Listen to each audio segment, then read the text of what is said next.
అదే వాక్య భాగాన్ని మనం ఆలోచన చేస్తున్నాం. Some of you are absent yesterday evening. నిన్న సాయంకాలం మీలో కొంతమంది రాలేదు, గైర్ హాజరయ్యారు. 23-24 of book of Joshua, we see Joshua gives farewell messages to the people of Israel. యెహోషువ గ్రంథం 23-24 అధ్యాయాలలో యెహోషువ ఇశ్రాయేలు ప్రజలకు తన వీడ్కోలు సందేశాలు ఇస్తున్నాడు. Joshua is very old. యెహోషువ చాలా ముసలివానిగా ఉన్నాడు. He is aware that within 2 days he may leave this world. కొన్ని దినాల తర్వాత ఆయన ఈ లోకానికి విడవబోతూ ఉన్నాడనే అవగాహన తనకు కలిగింది. Knowing this, he gathers the people of Israel. అది ఎరిగినటువంటి యెహోషువ ఇశ్రాయేలు ప్రజలను సమకూరుస్తూ ఉన్నాడు. The first gathering near to his house, the elders and leaders of the people of Israel. మొదటి కూడిక తన గృహం యొద్ద ఇశ్రాయేలు ప్రజల యొక్క పెద్దలను నాయకులను సమకూర్చాడు. That is in chapter 23. అది 23వ అధ్యాయంలో మనం చూస్తాం. 24, it's another gathering. 24వ అధ్యాయం మరి ఒక కూడిక. That happens in Shechem, a large down. అది విస్తారమైన మైదానం షెకెములో జరిగింది. Actually, Shechem itself is so significant. షెకెము అనేటువంటి ఆ ప్రదేశమే గుర్తింపదగినది. So he gathers all the people of Israel, representatives, elders, leaders, and all many Israelites. ప్రతినిధులను, పెద్దలను, నాయకులను, ఇశ్రాయేలీయులు అందరినీ అక్కడ సమకూరుస్తూ ఉన్నాడు. I told you a difference in 23 and 24. 23-24 అధ్యాయాల మధ్య ఉండే ఆ వ్యత్యాసాన్ని నేను మీకు చెప్పాను. 23 Joshua speaks. 23వ అధ్యాయంలో యెహోషువ మాట్లాడుతున్నాడు. 24 2-13 God speaks through Joshua. 24వ అధ్యాయం 2వ వచనం నుండి 13వ వచనం వరకు దేవుడు యెహోషువ ద్వారా మాట్లాడుతున్నాడు. And we saw the reason why Joshua and other saints before death gave such farewell message. నిన్నటి దినాన యెహోషువ గాని ఇతర భక్తులు గాని వారి మరణానికి ముందు వీడ్కోలు సందేశాలు ఎందుకు ఇచ్చారో మనం చూసాం. You tell me the reason, the first reason. మీరు చెప్పండి, మొదటి కారణం ఏంటి? Not these students, they are very they will say I know. ఇక్కడ ఉండే విద్యార్థులు కాదు, వాళ్ళకి తెలుసు, నేను చెప్తామని అంటారు. వెనకుండే వాళ్ళు చెప్పాలి. Because I have very special love for those who are at the back side. ఎందుకంటే వెనక కూర్చున్న వారి ఎడల నాకు చాలా ప్రత్యేకమైన ప్రేమ ఉంది. So you tell me. మీరు చెప్పండి. You are listening carefully, sitting in the back. మీరు వెనక కూర్చొని చాలా జాగ్రత్తగా వింటున్నారు. The first thing, the first reason. మొట్టమొదటి కారణం చెప్పండి. యెహోషువయే గాని బైబిల్ గ్రంథంలో ఉన్న భక్తులే గాని వారి మరణానికి ముందు వీడ్కోలు సందేశాలు ఎందుకు ఇచ్చారు? మొదటి కారణం చెప్పండి. 3 కారణాలు నేను చూసాం. మొదటి కారణం చెప్పండి. ఇప్పుడు వెనకున్న వాళ్ళు.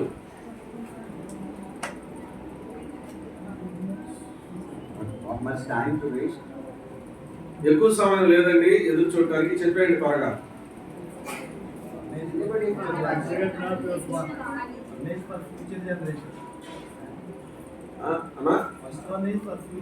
మొదటిది భవిష్యత్ తరాల కోసం, ఫస్ట్ ఫ్యూచర్ జనరేషన్.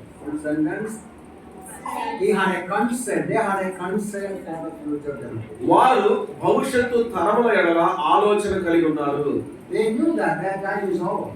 వారికి తెలుసు వారి సమయం అయిపోయింది అని. This generation whom I am leaving behind would go forward faithfully following the Lord. నేను ఎవరినైతే విడిచి వెళుతూ ఉన్నానో ఆ తరము విశ్వాసంతో నమ్మకంగా ముందుకు సాగాలి. That's a lesson for us. అది మనకు పాఠం. We also should have a concern for the next generation. తరువాత తరం ఎడల మనము కూడా ఆలోచన కలిగి ఉండాలి. Let the youngsters come forth. యవనస్తులను ముందుకు రానివ్వండి. Let our children learn. మన పిల్లలను నేర్చుకోనివ్వండి. Let our children know our values. మన విలువలేంటో మన పిల్లలకు నేర్పండి, తెలియజేయండి. Let our children understand our principles and truth. ప్రాథమిక సూత్రాలను, సత్యాలను మన పిల్లలకు తెలియజేయండి. Now, second reason.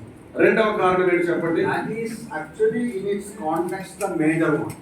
వాస్తవానికి ఈ సందర్భంలో రెండవ కారణమే అతి పెద్ద విషయం. Joshua knows that after his departure, యెహోషువకు తెలుసు ఆయన తాను వెళ్ళిపోయిన తర్వాత Israelites, if they are not careful, they will be defeated by the enemies who are among them. ఇశ్రాయేలీయులు జాగ్రత్తగా లేనట్లయితే వారి మధ్యలో ఉన్న శత్రువులు వారిని ఓడిస్తారు. He has already conquered that land and divided that land to them. అప్పటికే ఆ భూభాగాన్ని ఆయన స్వాధీనపరుచుకున్నాడు, ఇశ్రాయేలు గోత్రాలకు పంచి ఇచ్చాడు. They are enjoying the benefits of his labor. యెహోషువ ప్రయాస యొక్క ప్రయోజనాలను వారు ఇప్పటికే అనుభవిస్తూ ఉన్నారు. Joshua wants to tell them, యెహోషువ వారికి చెప్పాలనుకున్నాడు, if you want to continue to enjoy these blessings, ఈ ఆశీర్వాదాలను ఆనందంతో మీరు కొనసాగించాలంటే, if you want to continue to enjoy this land, ఈ భూమిలో మీరు ఆనందించాలి అంటే you have to be careful. మీరు జాగ్రత్తగా ఉండాలి. You should know these things. ఈ విషయాలు మీరు తెలుసుకోవాలి. So that is the second thing. అది రెండో విషయం. And there we are dwelling. We are focusing. అక్కడ మనము నివసిస్తున్నాం, లేక అక్కడ మన దృష్టిని నిలిపాం. Now in Christ we also have so many blessings. క్రీస్తులో మనము కూడా చాలా ఆశీర్వాదాలు కలిగి ఉన్నాం. All the blessings of the heavenly places. పరలోక విషయంలో ఆత్మ సంబంధమైన ప్రతి ఆశీర్వాదం కలిగి ఉన్నాం. Of Ephesians we have seen, even though we are been blessed with all the blessings. ఎఫెసీయులకు రాసినటువంటి పత్రికలో మనం చూచాం, ఆత్మ పరలోక విషయంలో ఆత్మ సంబంధమైన ప్రతి ఆశీర్వాదాన్ని మనం కలిగి ఉన్నప్పటికీ కూడా, if we are not careful, మనం జాగ్రత్తగా లేకపోతే, if we don't pay real attention to our spiritual life, మన ఆత్మీయ జీవితానికి నిజమైనటువంటి జాగ్రత్తను మనం తీసుకోకపోతే, there is an enemy శత్రువు అక్కడ ఉన్నాడు, trying to stop us, మనల్ని అడ్డగిస్తాడు, ఆపేస్తాడు, hinder us. మనలో ఆటంకపరుస్తాడు. Who is our enemy? మన శత్రువు ఎవరు? Yeah, Apavadi, Satan. అవును, సాతాను, అపవాది మన శత్రువు. Now he cannot take away our salvation. మన రక్షణను వాడు తీసుకోలేడు, తీసుకుని వెళ్ళలేడు. Anybody who is born again of God, ఎవరైనా దేవుని మూలముగా పుట్టిన వారి యొక్క రక్షణను వాడు ఏమాత్రం ఏం చేయలేడు. Satan cannot take away our salvation. మన రక్షణను సాతానుడు ఎంత మాత్రం కూడా తీసుకొని పోలేడు. But he can disturb us. అయితే మనల్ని వాడు He అభ్యంతరపరచగలడు, can stop us మనల్ని ఆపగలడు, from going forward, ముందుకు వెళ్ళకుండా, from enjoying the blessings, ఆశీర్వాదాలను ఆనందించకుండా, from joyfully, peacefully living. ఆనందంగా సమాధానంగా జీవించకుండా. So he is there to fight against us.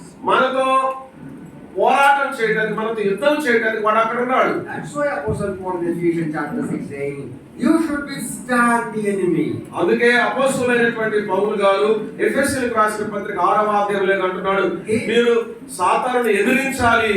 He may attack you anytime. వాడు ఏ సమయమంతా మీ మీద దాడి చేయవచ్చు. So you should stand always prepared. కనుక మీరు ఎల్లప్పుడూ సిద్ధముగా ఉండి ఎదురు నిలవాలి. When the attack is going, you should stand.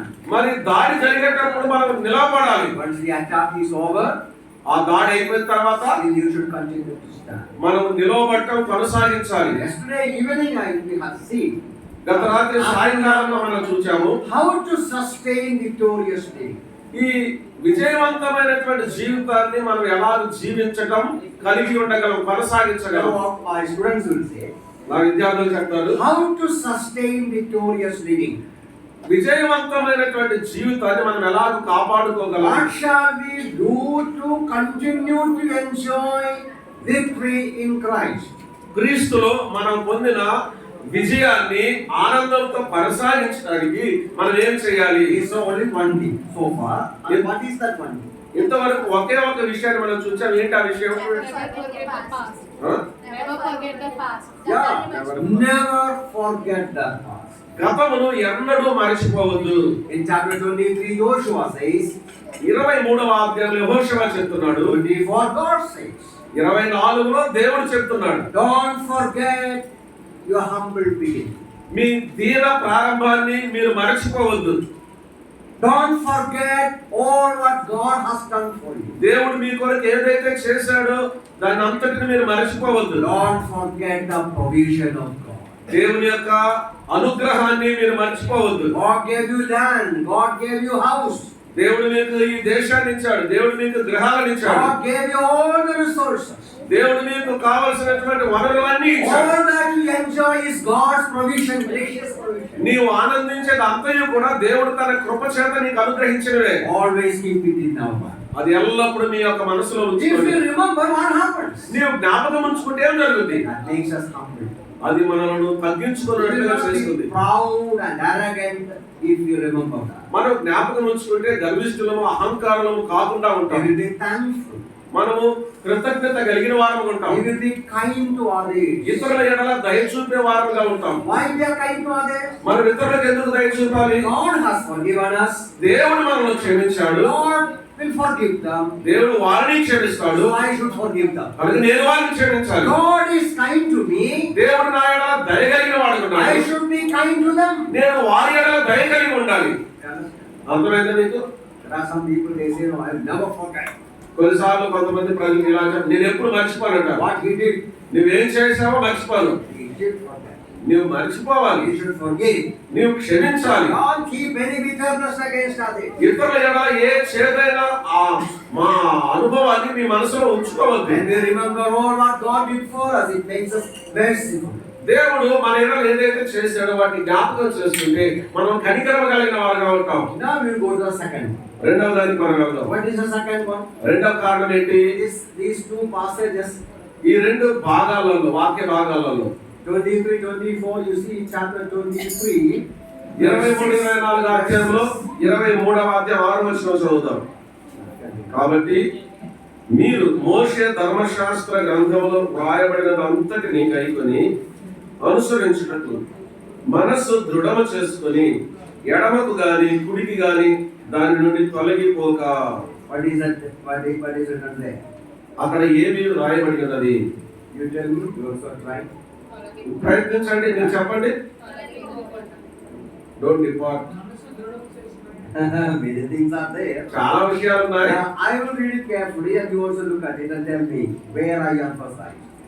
Therefore, be very courageous to keep and to do all that is written in the book of the law of Moses, lest you turn aside from it to the right and or to the left. నేను చదువుతున్నాను, మీరు కూడా చూడండి, మీరు ప్రయత్నం చేయండి. నేను మీకు ఏదైతే చెప్పాలనుకుంటూ ఉన్నాను.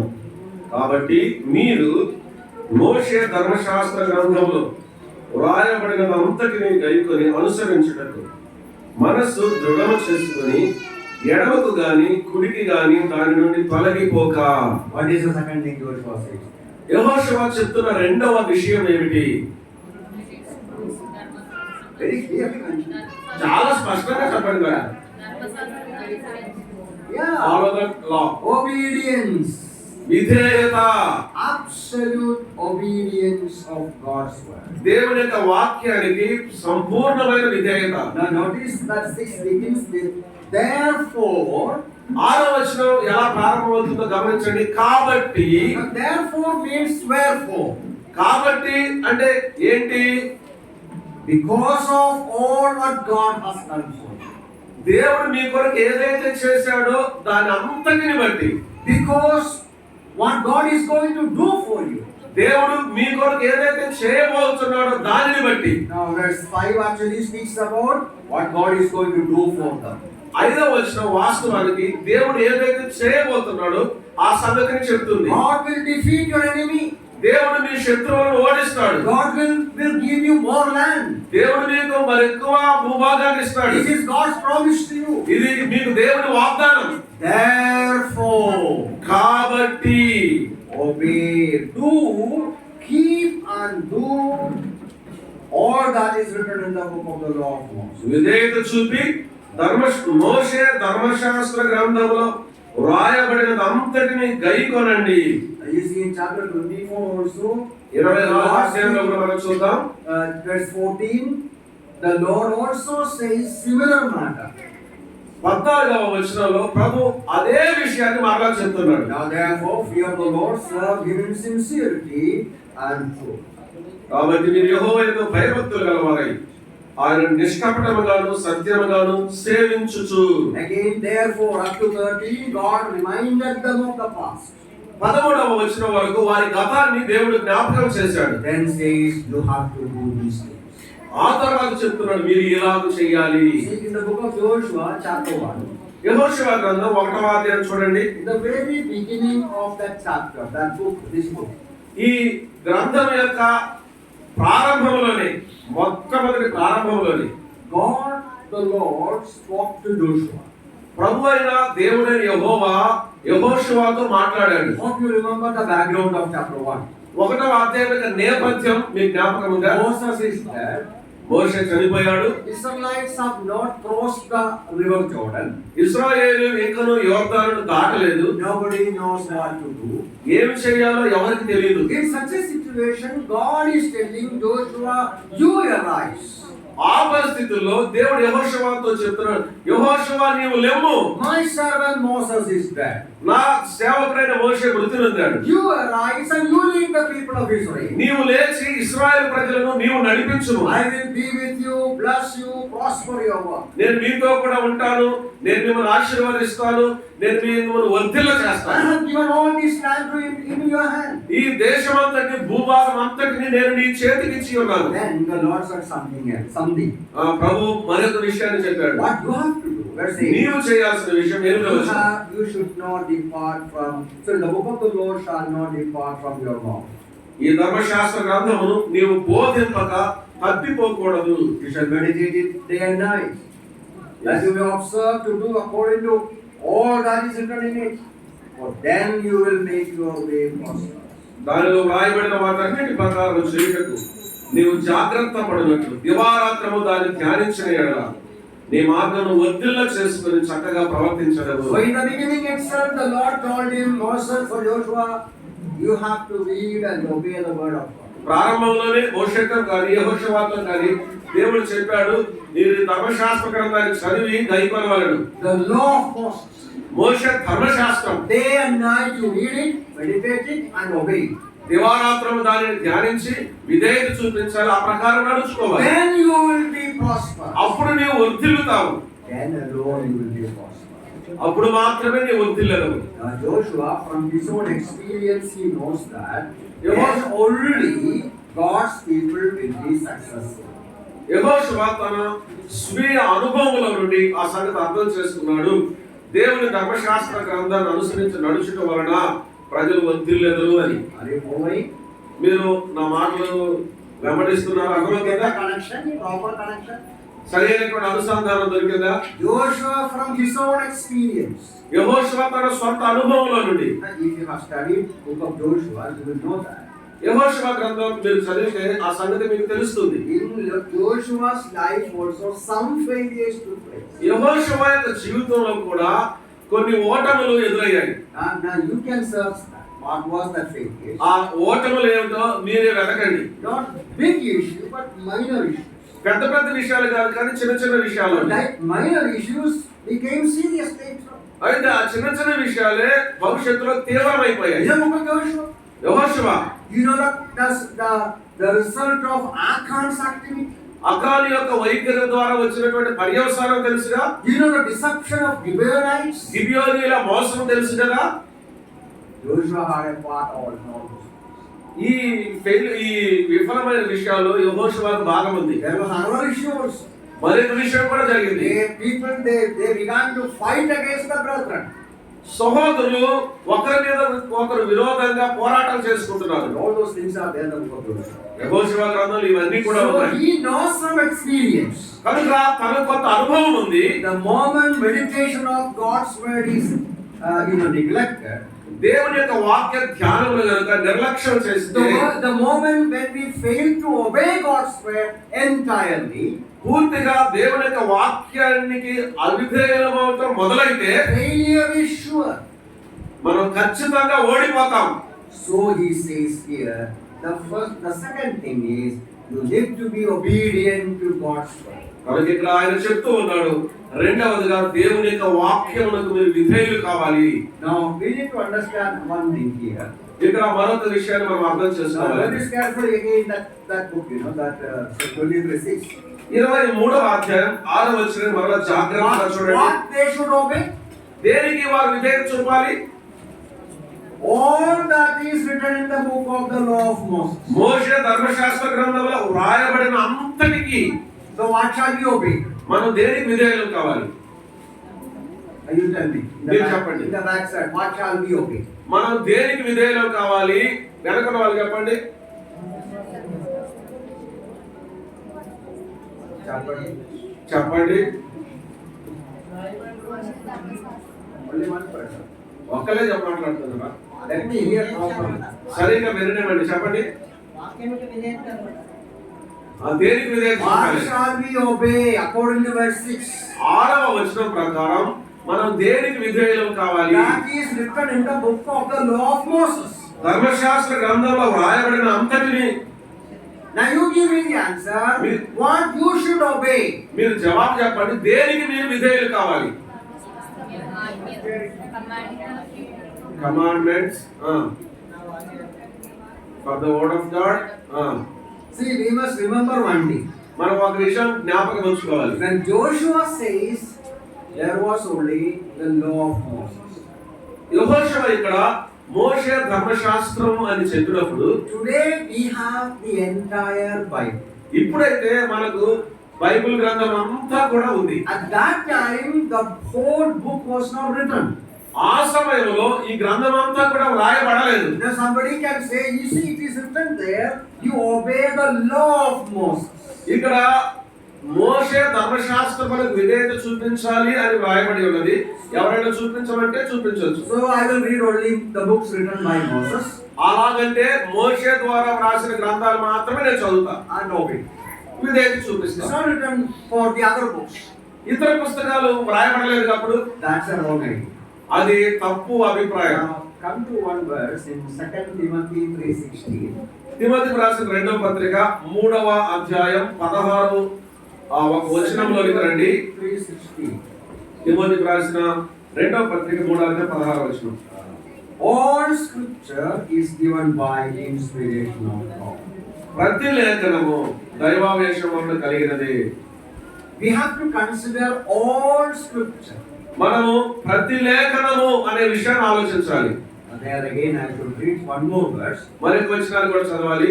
In the book of Hebrews, there is a verse which we may consider later, but still we shall see now. తర్వాత చూడవలసిన వచనం ఒకటి హెబ్రీయులకు రాసిన పత్రికలో ఉంది. ఆయన ఇప్పుడు కూడా చూద్దాం. Regarding the revelation, regarding God revealing His plan for His people. దేవుడు తన ప్రజలకు తెలియచేసే తన ప్రత్యక్షత, ఆ ప్రత్యక్షతను గురించి చూడాలి. Now you see verses 1, chapter 1, verse 1 and 2. 1వ అధ్యాయం 1-2 వచనాలు. God in the past spoke to us, our forefathers, through various ways. పూర్వకాలమందు నానా సమయములలోను నానా విధములుగాను ప్రవక్తల ద్వారా మన పితరులతో మాట్లాడిన దేవుడు. So God revealed progressively. దేవుడు అంచెలంచెలుగా పురోగతిలో తన యొక్క వాక్యాన్ని బయలుపరుస్తూ ఉన్నాడు. With the book of Revelation, the revelation is complete. God's revelation is complete. ప్రకటన గ్రంథంలో దైవ ప్రత్యక్షత సంపూర్ణమైపోయింది. So what shall we say? అయితే మనం ఏం చెప్పాలి? In relation with the obedience, the first thing to remember is ఇక్కడ విధేయతకు సంబంధించిన పరిచయంలో మొట్టమొదటిగా మనం గుర్తుంచుకోవాల్సిన we విషయం, have to obey or do all that is written. వ్రాయబడిన దాని అంతటికి మనం విధేయత చూపాలి, లోబడాలి. Notice again carefully 23:6. 23:6 జాగ్రత్త గమనించండి. In connection with obedience, so many things are in the Bible. Bible గ్రంథంలో విధేయతకు సంబంధించిన చాలా విషయాలు ఉన్నాయి. But we will only focus on that which we see here in 23-24. అయితే 23-24 అధ్యాయంలో ఉండే విషయాలు మాత్రమే ప్రస్తుతం మనం చూస్తున్నాం. Very carefully, very specifically, Joshua says, you have to do all that is written. యెహోషువ చాలా ప్రత్యేకంగా చాలా విశేషంగా చెప్తున్న విషయం ఏంటంటే మోషే ధర్మశాస్త్ర గ్రంథములో వ్రాయబడిన అంతటిని. So the point, my students, నా విద్యార్థులారా, విషయం ఏమిటంటే in connection with obedience, the first thing I told you now. విధేయతకు సంబంధించిన మొట్టమొదటి విషయం నేను మీకు చెప్పాను. Main heading is absolute obedience. ముఖ్యంగా వ్రాయబడిన విషయం ఏంటంటే ఖచ్చితమైన విధేయత. And in connection with obedience, my first point, obey all that is written. ఆ విధేయతకు సంబంధించిన మొట్టమొదటి విషయం నేను చెప్పేది ఏంటంటే వ్రాయబడిన దానికి అంతటికీ విధేయత చూపాలి. Now you remember I took 2 Timothy 3:16. మీరు జ్ఞాపకం ఉంచుకోండి, తిమోతికి రాసిన 2వ పత్రిక 3వ అధ్యాయం 16వ వచనం చూపించాను. To tell you, we today in the New Testament times, నేను మీతో చెప్తున్నాను, ఈ దినాల్లో ఇప్పుడు క్రొత్త నిబంధన కాలంలో we have to obey the entire Bible, the scripture. లేఖనములు అయి ఉన్న బైబిల్ గ్రంథం అంతటికి మనం విధేయత చూపాలి. In those days for a Jew, he had to obey only the words of Moses. ఆ దినాలలో యూదులకు కేవలము మోషే ధర్మశాస్త్రానికి మాత్రమే విధేయత చూపాలి. So today we have to obey the entire word of God. అది ఈ దినాన దేవుని వాక్యం అంతటికి మన విధేయత చూపాలి. Partial obedience is not obedience. పాక్షికమైన విధేయత అసలు విధేయత కాదు. Now you may know the story of Saul. Saul the king.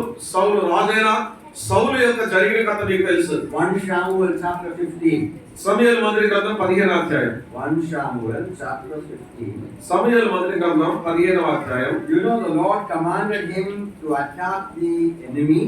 శత్రువు మీద దాడి చేయమని దేవుడు సౌలుకు ఆజ్ఞాపించాడు. And he comes back and Samuel says, ఆయన తిరిగి వచ్చిన తర్వాత సమూయేలు ఇలా చెప్తున్నాడు. of course Lord is saying, actually speaking, వాస్తవానికి చెప్పాలంటే దేవుడే మాట్లాడుతూ ఉన్నాడు. Samuel is telling, but actually the Lord is saying, verse 18. అవును, సమూయేలు చెప్తున్నాడు, ప్రభువే మాట్లాడుతున్నాడు. The Lord sent you on a mission and said, go and utterly destroy the sinners, the Amalekites, and fight against them until they are consumed.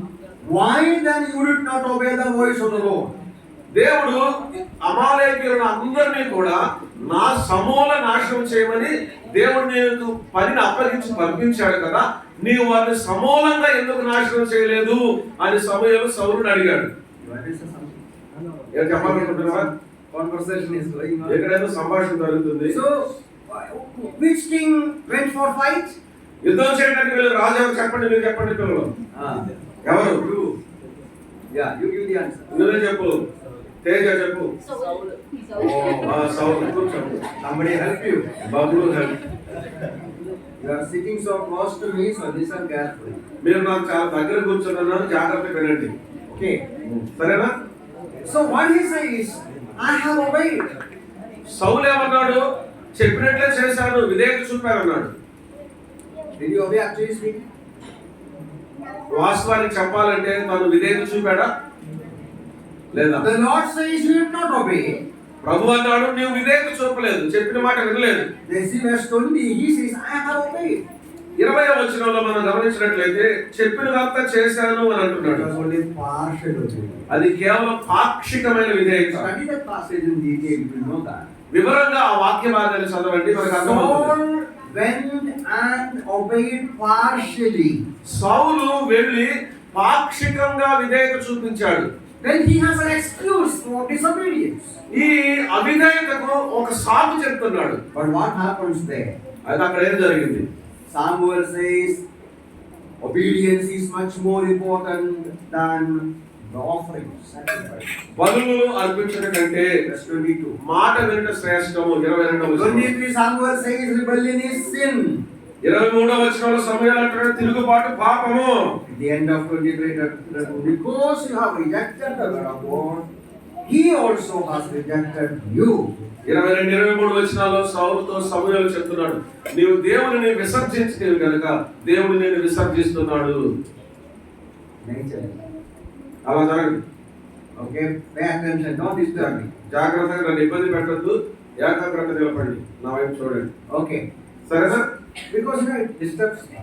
మీరు మాట్లాడుతూ నవ్వుకుంటా ఉంటే మాకు అభ్యంతరం. See the cost of partial obedience. పాక్షికమైనటువంటి విధేయత యొక్క పర్యవసానం చూడండి, దాని ఖరీదు. So partial obedience is not obedience. పాక్షికమైన విధేయత అసలు విధేయత కాదు, It is disobedience. అది అవిధేయతే.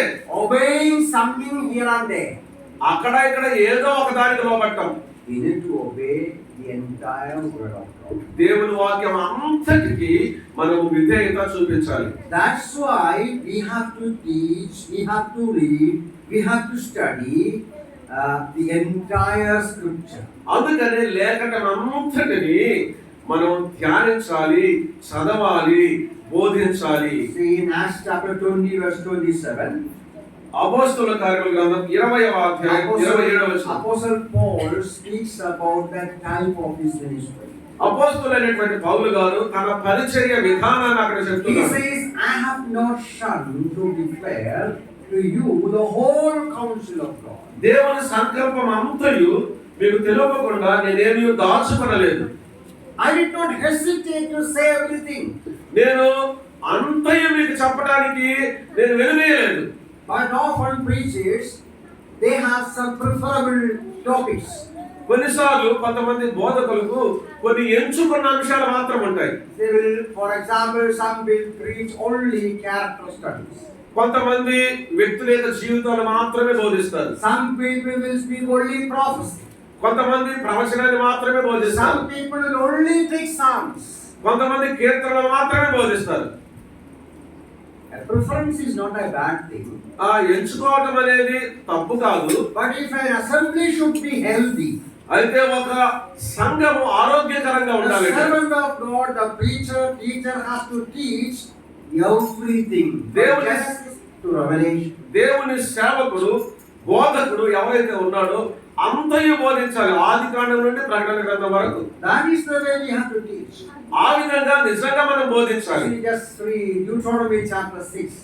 ద్వితీయోపదేశ కాండం 6వ అధ్యాయం. Deuteronomy, repeatedly we see such instruction. ఆ విధమైన ఆజ్ఞలు మరలా ద్వితీయోపదేశ కాండంలో మనం చూస్తాము. Deuteronomy chapter 6 verses 6 to 9. ద్వితీయోపదేశ కాండం 6వ అధ్యాయం 6 నుంచి 9 వరకు. You see, we can read verse 7. You shall teach them diligently. Read. 7వ వచనం చదువుదాం. నీవు నీ కుమారులకు వాటిని అభ్యసింపజేసి నీట కూర్చున్నప్పుడును, త్రోవను నడుచునప్పుడును, పండుకొనున్నప్పుడును, లేచునప్పుడును వాటిని గురించి మాట్లాడవలను, సూచనగా వాటిని నీ చేతికి కట్టుకొనవలను. Chapter 11 also, 11, 19 and 20. 11వ అధ్యాయం 19-20 వచనాలు. 19 and 20. 19-20.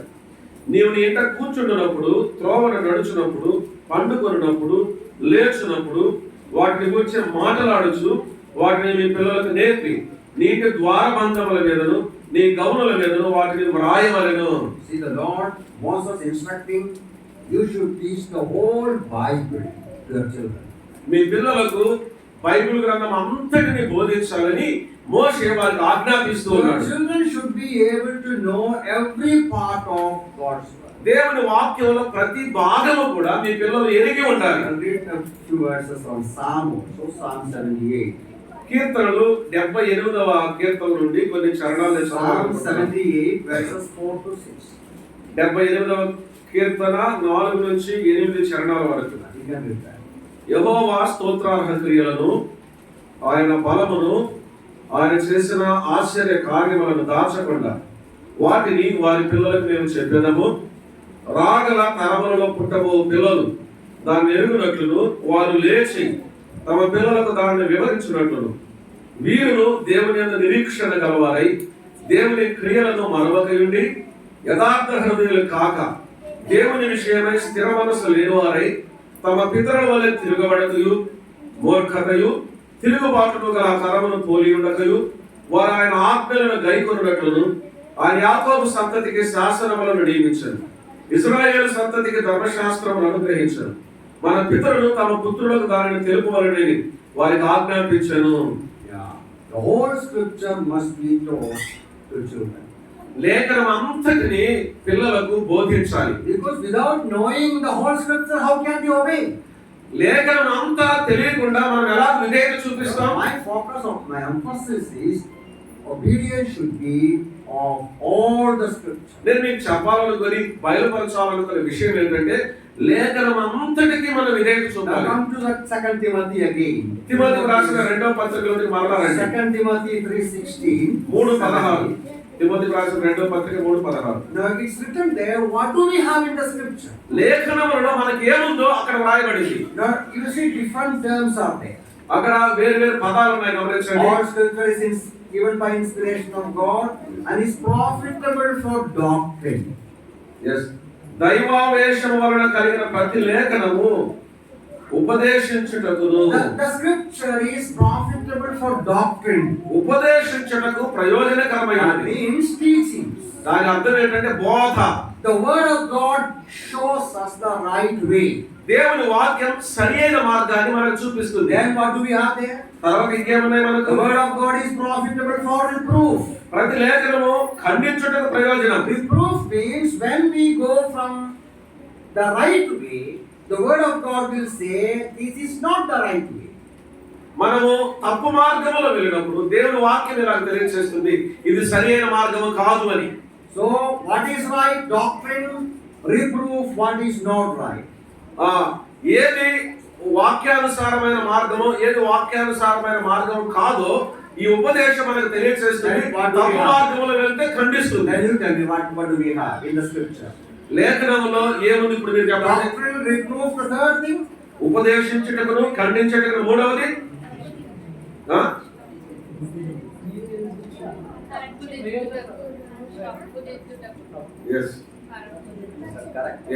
Correction.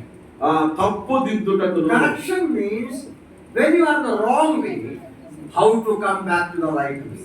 తప్పు దిద్దుటకు అంటే నీవు తప్పు మార్గంలో ఉన్నప్పుడు నేను సరైన మార్గంలోనే తీసుకొని రావడానికి. Doctrine, what is right. ఉపదేశం సరైన మార్గం ఏదో తెలుస్తుంది. Reproof, what is not right. ఖండించడం అంటే ఏది సరికాదో చెప్తుంది. And correction, తప్పు దిద్దుటకు how to get right. మనము ఉప్పు మార్గంలో సరైన మార్గంలో ఎలా రావాలో తెలియజేస్తుంది. Then one thing more. మరి ఉంటుంది అక్కడ Instruction in righteousness. నీతి యందు శిక్ష చేయుటకును. Instruction in righteousness means how to stay right, how to continue to be right. నీతి యందు శిక్ష చేయుటకును అంటే అర్థం ఏంటంటే సరైన మార్గంలో ఎలాగ ఉండాలి, సరి అయినటువంటి మార్గంలో ఎలాగ కొనసాగాలి. So all the scripture we have to obey. కనుక లేఖనం అంతటికి మన విధేయత చూపాలి. Before we can obey, we need to know the scripture. విధేయత చూపడానికి ముందుగా మనకు లేఖనం అంతా తెలిసి ఉండాలి. All the scripture means different books, different topics, different subjects are there. లేఖనం అంతా అంటే వేరు వేరు గ్రంథాలు ఉన్నాయి, వేరు వేరు అంశాలు ఉన్నాయి. And all these things we have to study and teach. వీటన్నిటిని మనం చదివి ధ్యానం చేయాలి. So that he says the man of God may be complete and thoroughly equipped for every good work. దాని వలన దైవజనుడు సన్నద్ధుడై ప్రతి సత్కార్యమునకు పూర్ణముగా సిద్ధపడి ఉండగలడు. I told you about preferences, preferences. మనము ఎంచుకుంటామని మనకి ఇష్టమైన వాటిని ఎంచుకుంటాం ఆ విషయం చెప్తున్నాను. Nowadays ministry become even entertainment also. ప్రస్తుత దినాలలో పరిచర్య కాలక్షేపం అయిపోయింది. Preacher wants to comfort the people, giving interest to satisfy the itching ears of the people. ప్రసంగికుడు ఇప్పుడు ఏం నేర్చుకున్నాడంటే ప్రజలకు ఇష్టమైనటువంటి బోధ చేసి వారిని ఆదరించి దురద చెవులను తృప్తిపరచడం నేర్చుకున్నారు. Now how to understand the entire scripture? లేఖన భాగం అంతటిని ఎలా అర్థం చేసుకోవాలి? You see in Acts chapter 17 verse 11. అపోస్తలుల కార్యముల గ్రంథం 17వ అధ్యాయం 11వ వచనం. Acts chapter 17 verse 11 we see about the Bereans there. ఇక్కడ అపోస్తలుల కార్యముల గ్రంథం 17వ అధ్యాయం 11వ వచనంలో బెరియా క్రైస్తవులను మనం చూస్తాం. Luke is writing these were fair-minded than those in Thessalonica. ఇక్కడ లూకా రాస్తూ ఏమంటున్నాడంటే వీరు తెస్సలోనికలో ఉన్న వారి కంటే ఘనులై ఉండిరి. Now Paul and companions coming from Thessalonica. పౌలు జతపని వారు తెస్సలోనిక నుండి వస్తున్నారు. Now when you read the book of Thessalonians, తెస్సలోనికలకు రాసిన పత్రిక మనం చదివితే it is written there what was their response to God's word. అక్కడ దేవుని వాక్యానికి వారి స్పందన ఎలా ఉందో వ్రాయబడింది. You see, it is mentioned 1 Thessalonians chapter 1 verse 5, 6, 5. Yeah. తెస్సలోనికలకు రాసిన మొదటి పత్రిక 1వ అధ్యాయం 5వ వచనంలో ఉంది. How they received the word of God with joy, దేవుని వాక్యాన్ని వారు ఆనందంతో అంగీకరించినట్లు మనం చూస్తాం. They received the word with joy. వారు ఆనందంతో దేవుని యొక్క వాక్యాన్ని అంగీకరించారు. You became examples. వారు మాదిరిగా ఉన్నారు. Don't think Thessalonians are not listening. తెస్సలోనికలు వినడం లేదు అనుకోవద్దు. Are you following? నేను చెప్పేది మీకు అర్థమవుతుందా? విద్యార్థులారా, are you getting the points? నేను చెప్పే విషయాలు మీకు ఎక్కుతున్నాయా, అర్థమవుతున్నాయా? Okay. And how we came to Thessalonians now? తెస్సలోనికలు దగ్గరకు రండి. ఇప్పుడు Acts 17:11 we read. అపోస్తలుల కార్యముల గ్రంథం 17:11 మనం చదివాం. We read Acts 17:11 to understand how to know, how to understand or how to teach the entire scripture. అపోస్తల కార్యముల గ్రంథం 17:11 వచనంలో లేఖనం అంతటిని కూడా మనం ఎలా నేర్చుకోగలము, ఎలా బోధించగలము అనే విషయాన్ని చూస్తాం. We have to go the Berean way. మనము బెరియన్ల మార్గంలో వెళ్ళాలి. But before that, Luke is saying Bereans were better than, noble than Thessalonians. అయితే ఇక్కడ లూకా అంటున్నారు బెరియా క్రైస్తవులు తెస్సలోనికలో ఉన్న వారి కంటే గనులైనటువంటి వారుగా ఉన్నారు, గొప్పవారిగా ఉన్నారు. So we went to the book of Thessalonians. ఇప్పుడు తెస్సలోనికలకు రాసినటువంటి పత్రిక Where Paul is saying Thessalonians, they listened to God's word very carefully. తెస్సలోనికలో ఉన్నటువంటి విశ్వాసులు దేవుని యొక్క వాక్యాన్ని చాలా జాగ్రత్తగా విన్నారు. The joy of the Holy Spirit. పరిశుద్ధాత్మ వలన ఆనందముతో They followed the word of God. దేవుని వాక్యాన్ని వెంబడించారు. They became examples to the word of God. వారు దేవుని వాక్యం విషయంలో మాదిరిగా ఉన్నారు. What is the difference in Berea? అయితే బెరియా వాళ్ళకున్న ప్రత్యేకత ఏంటి? What is the difference? ఏమిటి ఆ ప్రత్యేకత? You read, it is written there. అక్కడ రాయబడి ఉన్నది చదవండి మీరు. అక్కడ రాయబడి ఉన్నది ఏంటి చదవండి. Yes, you look into the Bible and tell me. Bible గ్రంథాన్ని చూసి చెప్పండి. 20 seconds. 20 క్షణాల సమయం ఇస్తున్నా మీకు చెప్పాలి. తెస్సలోనికల కంటే బెరయ యొక్క గొప్పతనం ఏంటి? They searched the scripture. వారు లేఖనములను పరిశీలన చేశారు. It is true, with all readiness they received. వారు సిద్ధ మనసుతో పూర్తిగా వాక్యాన్ని అంగీకరించారు, మంచిదే. But they went home. వారు వారి ఇంటికి వెళ్ళిన తర్వాత they searched the scripture. వారు లేఖనములను పరిశోధిస్తూ వచ్చారు. What is searching the scripture? లేఖనములను పరిశోధించడం అంటే అసలు ఏంటి? Whether these things are true. వారు చెప్పిన సంగతులు అలా ఉన్నవో లేవో అని. They were not simply listening. వారు కేవలం వినువారు మాత్రమే కాదు. I don't know how to do this. మీరు ఎలా వింటారో నాకు తెలియదు. But I know how certain people listen. కొంతమంది ఎలా వింటారో నాకు తెలుసు. They look here and there. అటు ఇటు చూస్తుంటారు.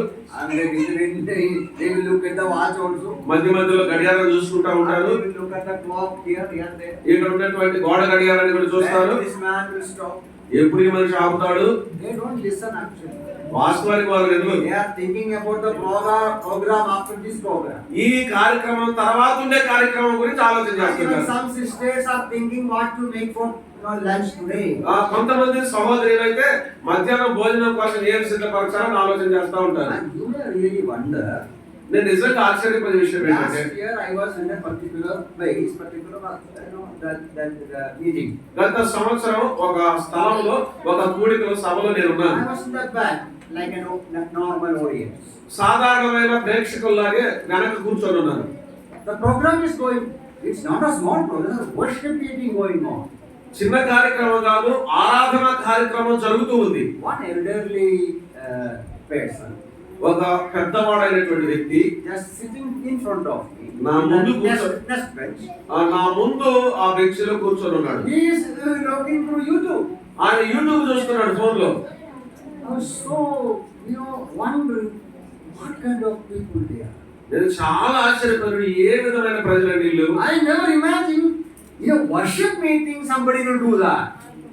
ఆరాధన కూడికలో కొంతమంది అలా చేస్తారని నేను ఎన్నడూ అనుకోలేదు, ఊహించలేదు. I don't know what you are doing now.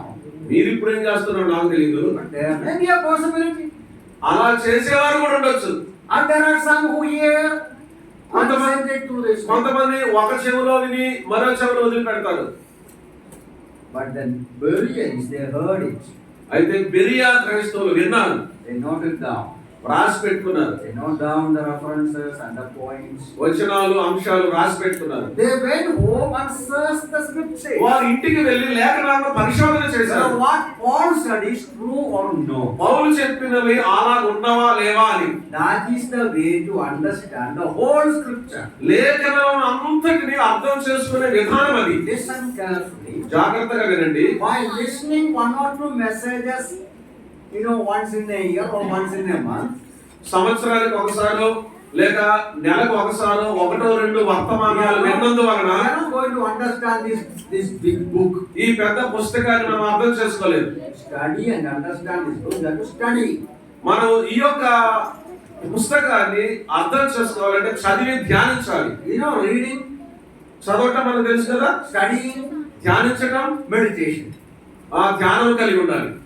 Study, చదవాలి, read, study and meditate. చదవాలి, ఆ తర్వాత ఆలోచన చేయాలి, తర్వాత ధ్యానించాలి. Reading is casual.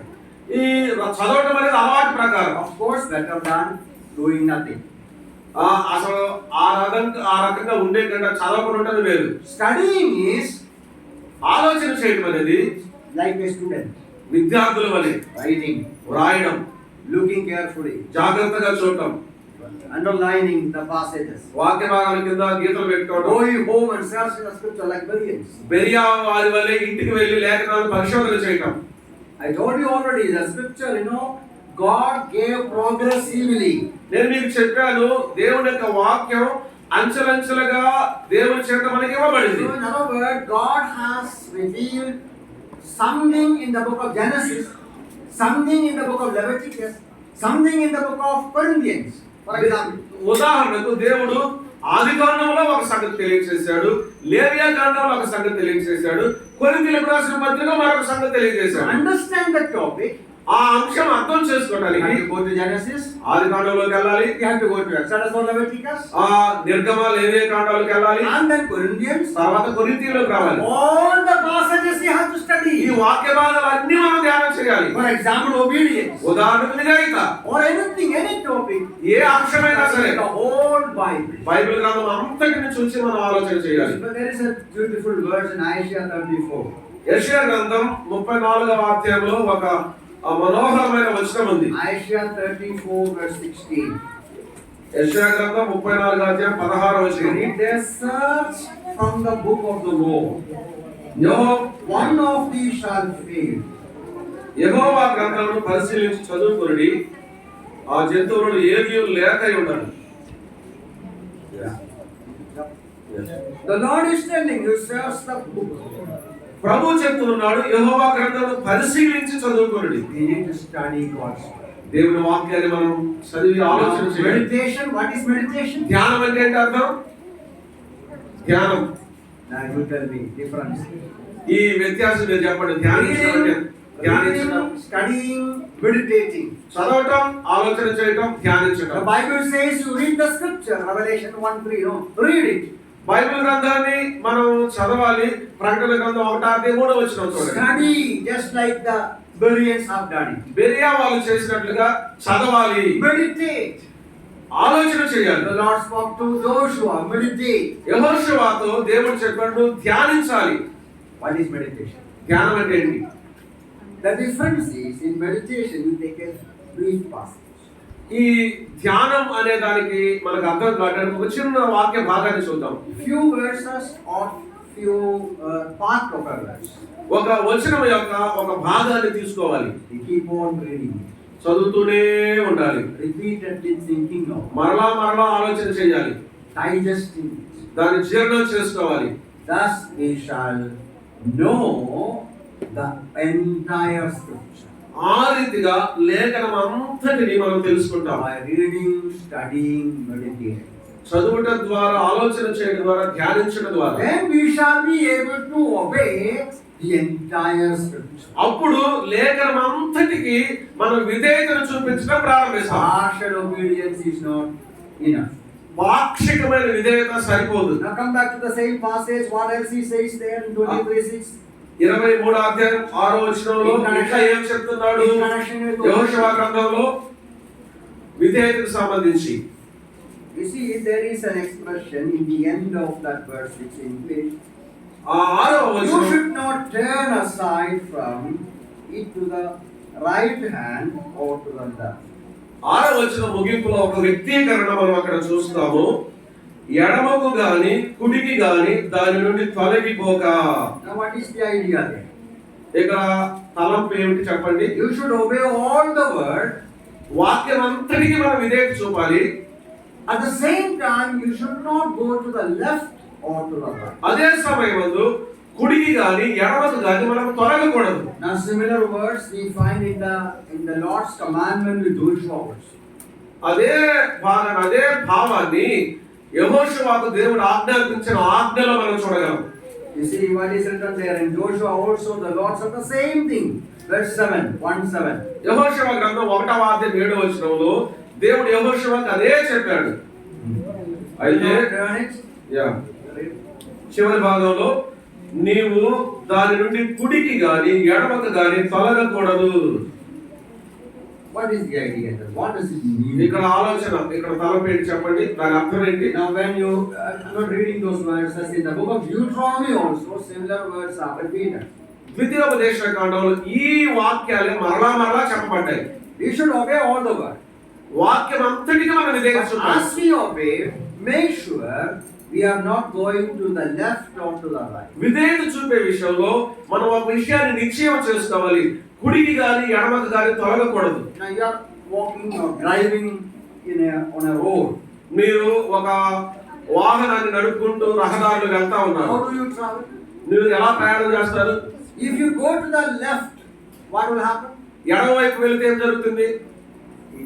We used to say there's a gutter. అక్కడ గట్టు ఉంటుంది, ఎడమ వైపు ఉంటుంది. చెప్పండి. Every road has two extremes. ప్రతి రహదారి కూడా ఇరువైపులా గట్టు ఉంటుంది. Left side is a gutter. ఎడమ వైపు ఒక గట్టు ఉంది. Right side is also. కుడి వైపు కూడా ఒక గట్టు ఉంది. So if you go this right, you may fall into the gutter. నీవు కనుక కుడి వైపు వెళ్తే ఆ గట్టు మీద పడిపోతావు. And if you go this extreme, again you are going to fall. మరలా ఈ వైపు గట్టు మీద వెళ్తే ఆ గట్టు మీద పడిపోతావు. This is called two extremes. ఇది మనం చెప్పాలంటే రెండు దిశలు, తీవ్రమైనటువంటి రెండు దిశలు ఉన్నాయి. There are certain people. కొంతమంది ఉన్నారు. They are called legalism. వారు మాట్లాడేటువంటి విషయం ఏంటంటే న్యాయం అని ఎప్పుడు మాట్లాడతారు. Legalism means they say we obey the word of God.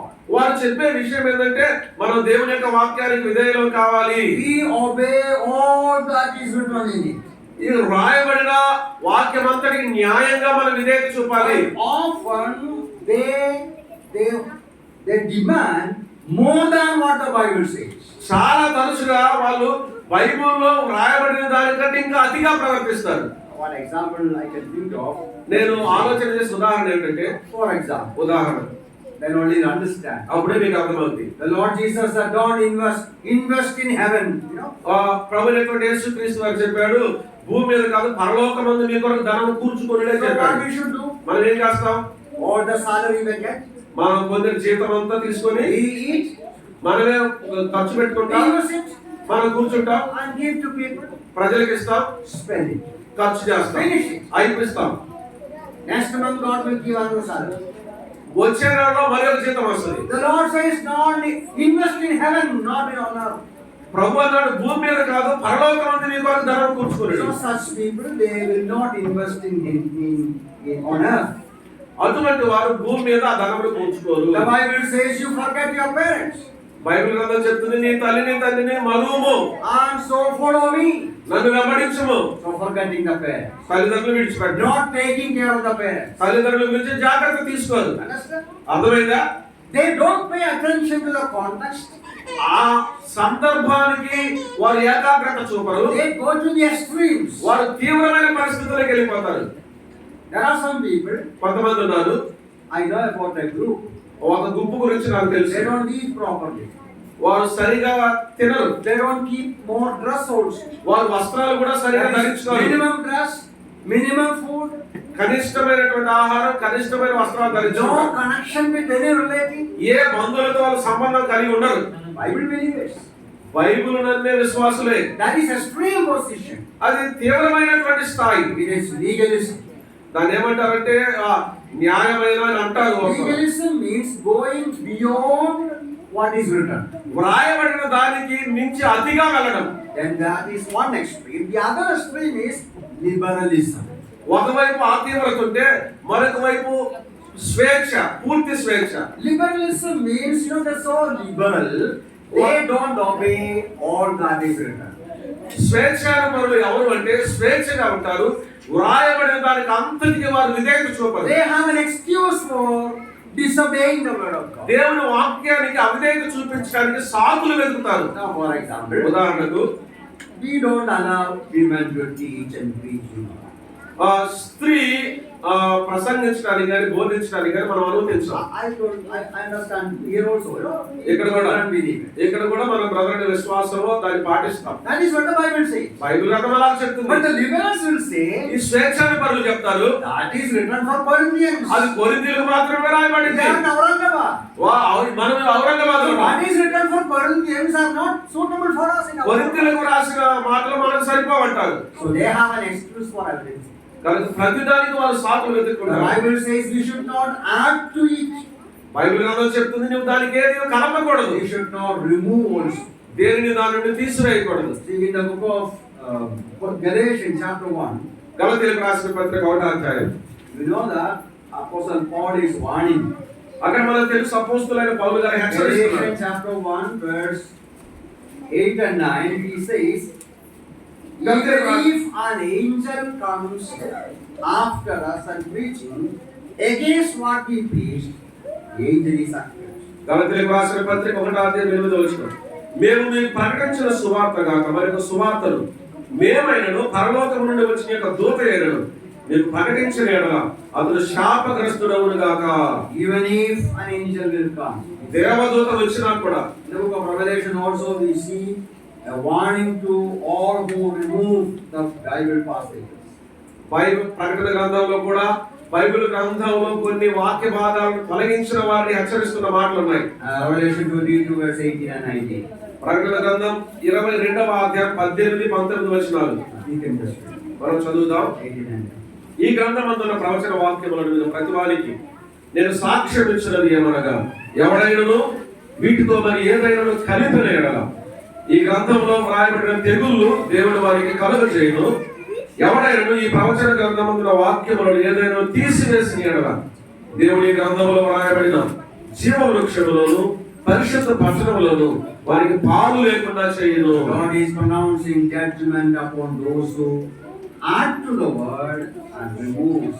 దేవుడి వాక్యాన్ని కలిపే వారికి తీసివేసే వారికి దేవుడి యొక్క తీర్పు ప్రకటిస్తూ ఉన్నాడు. So we need to obey God's word. దేవుడి వాక్యాన్ని మనం God says you have to obey all the words of God.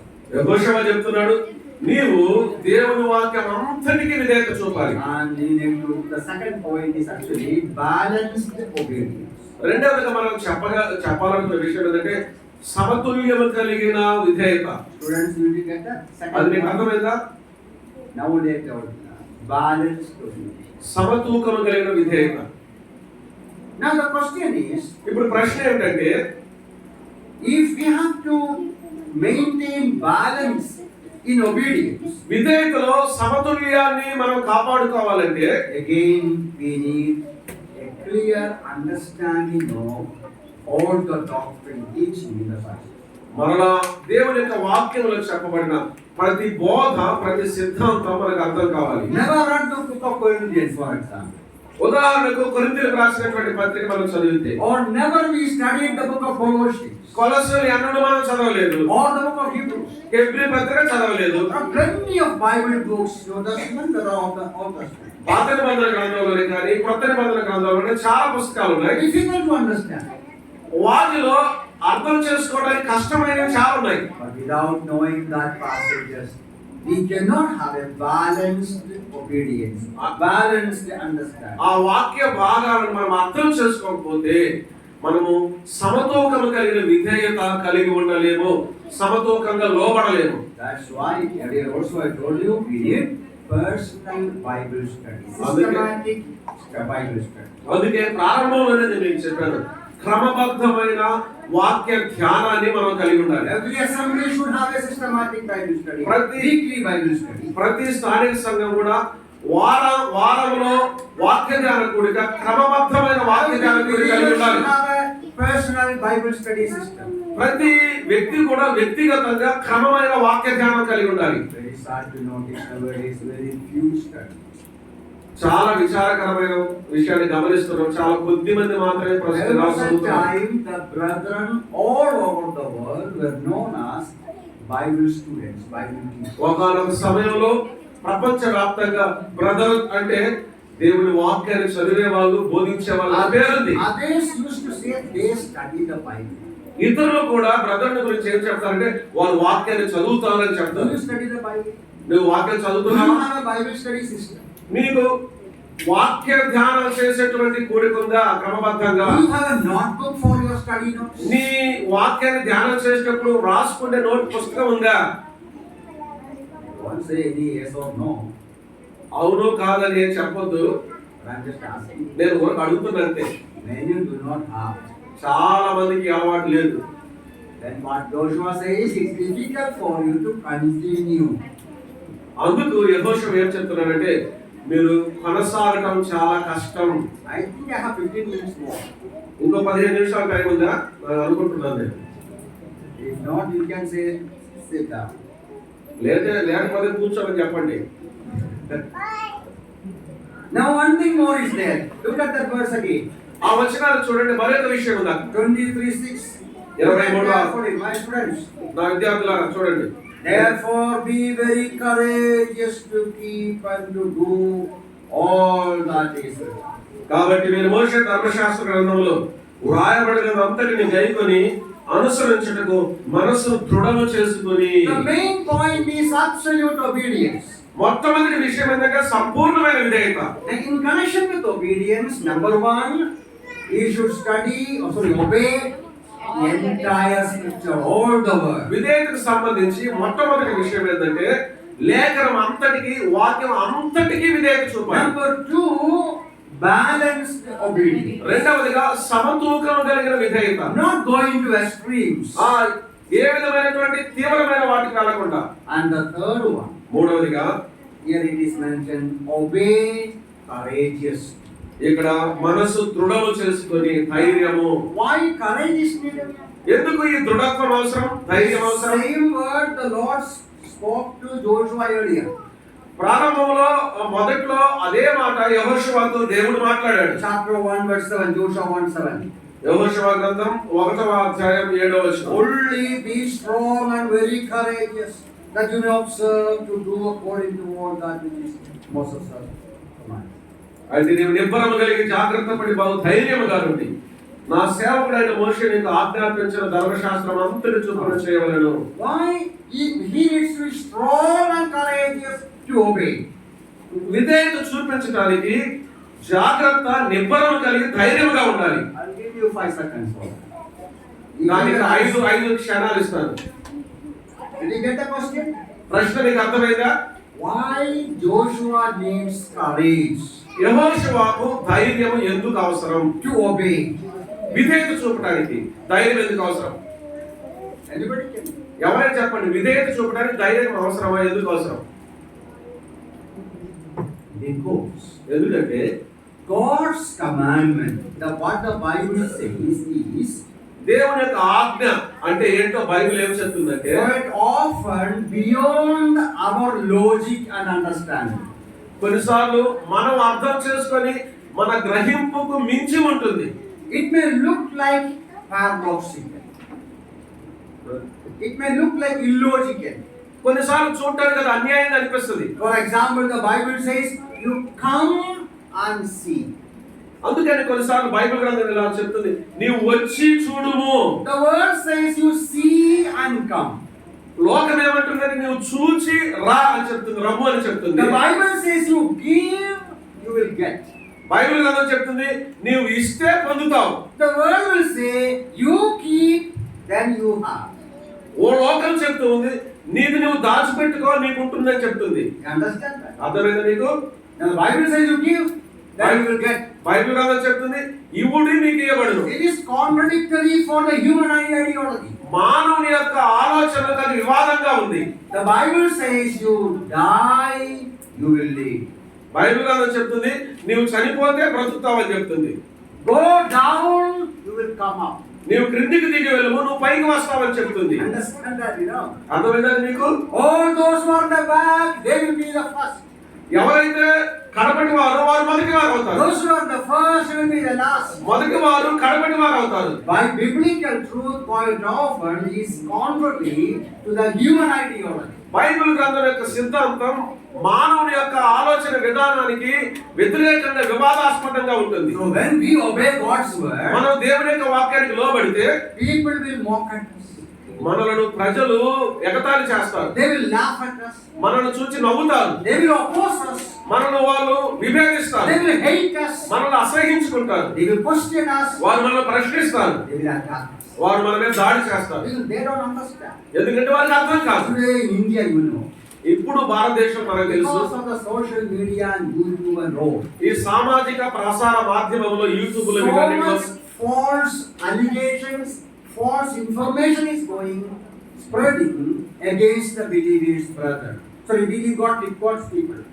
దేవుని ప్రజలకు విరోధంగా అనేకమైనటువంటి ప్రచారాలు పుకార్లు వస్తూ ఉన్నాయి. I feel sorry. నేను విచారపడుతున్నాను. We cannot tell everybody, you know, you cannot stand somewhere and preach to the whole Indians, you know. మనం ఒక చోట నిలబడి భారతీయులందరికీ మనమే ప్రకటించలేము, అది సాధ్యం కాదు. They misunderstand us. వారు మనల్ని అపార్థం చేసుకున్నారు. Do we compel anybody to listen to the gospel? No. దేవుని వాక్యాన్ని వినడానికి ఎవరినైనా మనం బలవంతం చేస్తామా? చేయం. The Lord Jesus doesn't call anybody, compel anybody to follow me. ప్రభు యేసుక్రీస్తు వారు ఎవరిని కూడా బలవంతంగా పిలిచి వెంబడించమని చెప్పలేదు. The wrong information against the believers. విశ్వాసులకు విరోధంగా తప్పుడు సమాచారాలు వెళుతున్నాయి. Reason, కారణం, they are not able to understand what is written in the book. Bible గ్రంథంలో ఈ పుస్తకంలో ఏదైతే వ్రాయబడిందో వారికి అర్థం కావట్లేదు. They have not read it. వారు చదవలేదు. Even if they read, they don't understand it. వారు చదివినప్పటికీ కూడా సరిగా అర్థం చేసుకోలేదు. So when we obey, కనుక మనం విధేయత చూపినప్పుడు this comes. అది సాహసం వాస్తవానికి. You know, Noah preached the gospel. We see in the book of Hebrews. హెబ్రీయులకు రాసిన పత్రికలో మనం చూస్తే నోవహు సువార్త ప్రకటించాడు. Even in book of Genesis we read that story. ఆదికాండంలో కూడా గతంలో జరిగిన కథ చదువుతాం. Nobody saw rain anytime. ఆ సమయం వరకు ఎవరు కూడా వర్షాన్ని చూడలేదు. And he was preaching rain is coming. వర్షం వస్తుందని ప్రకటించాడు. Naturally, foolishness to the minds of all. వాస్తవానికి మానవుని యొక్క తలపు కదకు వెరితనం. But by faith he preached. అయితే విశ్వాసం ద్వారా ప్రకటించాడు. I like the words in chapter 11:8, Hebrews 11:8. హెబ్రీయులకు రాసిన పత్రిక 11వ అధ్యాయం 8వ వచనం నేను ఇష్టపడతా వచనాన్ని. He is writing, the Hebrew writer speaks about the faith of Abraham. Abraham యొక్క విశ్వాసాన్ని గురించి హెబ్రీ గ్రంథకర్త రాస్తున్నాడు. God called Abraham. అబ్రహాం పిలువబడినప్పుడు Come out. బయటికి రా. Writer says he went out not knowing where he was going.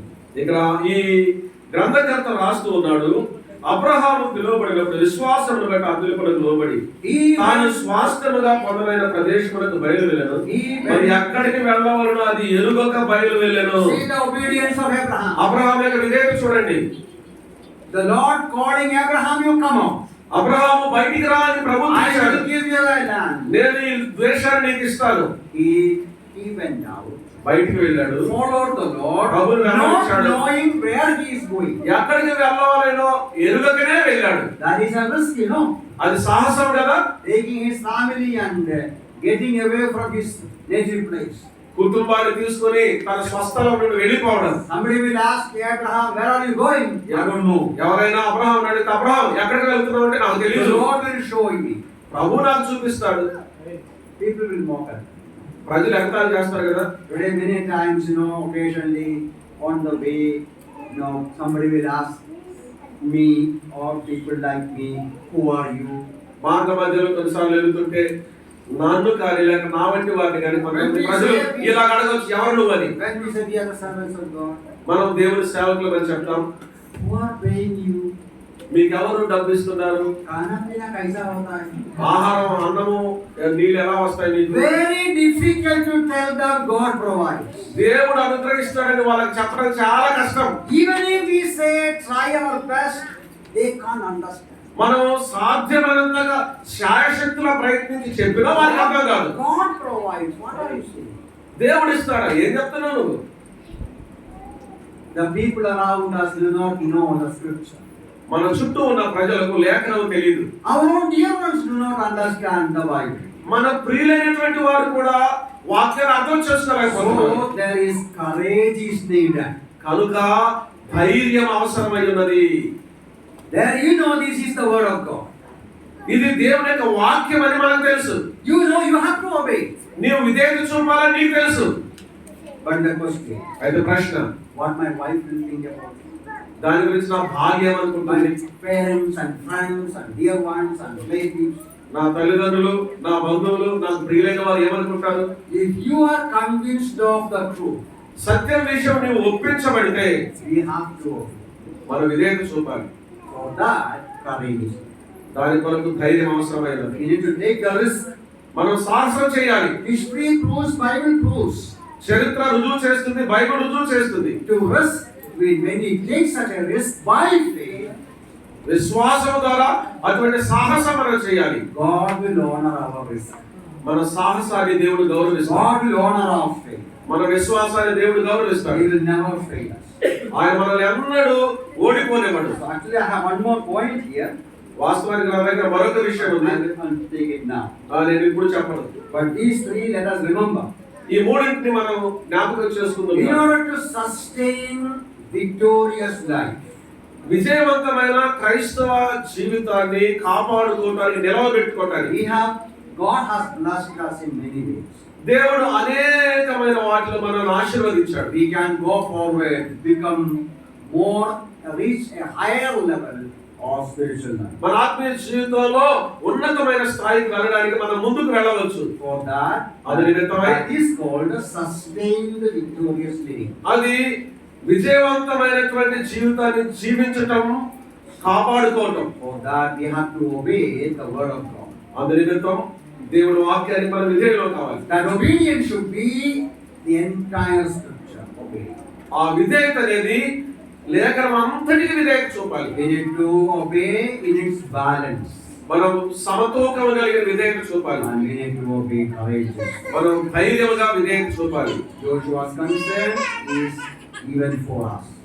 అది యెహోషువ యొక్క ఆలోచన, మన యొక్క ఆలోచన కూడా. That we may continue to enjoy Christian life and progress in it. మన క్రైస్తవ జీవితంలో ఆనందిస్తూ, పురోగతి సాధిస్తూ ముందుకు సాగుదుము గాక. May the Lord's name.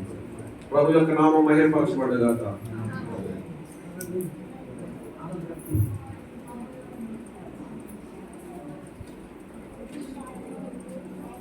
మర్చిపెట్టే